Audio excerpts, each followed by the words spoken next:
निंदा पर ध्यान न दें। प्राचीन काल दूसरे गांव जाने अंत में क्रम में अपने एक शिष्य के साथ एक गांव में कुछ दिनों को लिए रुके। गांव के लोग संत के पास अपनी समस्याएं लेकर पहुंचने लगे। संता बहुत विद्वान थे। वे अपनी बुद्धि से सभी परेशानियों को दूर करने रास्ता बता देते थे। कुछ ही दिनों में संत की प्रसिद्धि पूरे क्षेत्र में फैल गई। संत रोज प्रवचन भी देते थे। उनके उपदेश सुनने के लिए गांव में दूर दूर से लोग आने लगे। संत की बढ़ती प्रसिद्धि को देखकर गांव के एक पुजारी को जलन होने लगी। सोचने लगा कि इस तरह तो उसके भक्त भी संत के पास पहुंचने लगेंगे। पुजारी जलन की वजह से संत को शत्रु मानने लगा था। पुजारी ने संत की छवि खराब करना शुरू कर दिया।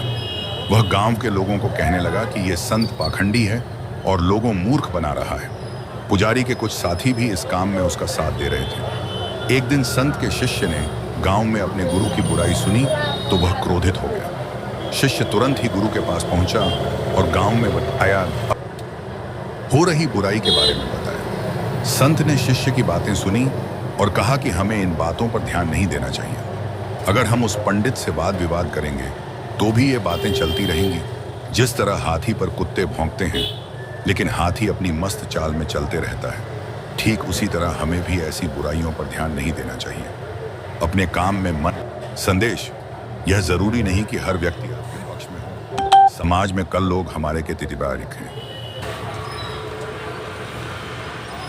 पक्ष में होते हैं तो कुछ विपक्ष में भी होते हैं, सामने हमारी बुराई करते हैं और वे हमारे मोर लाइक दिस में हमें निदाओं से विचलित हुए बिना अपना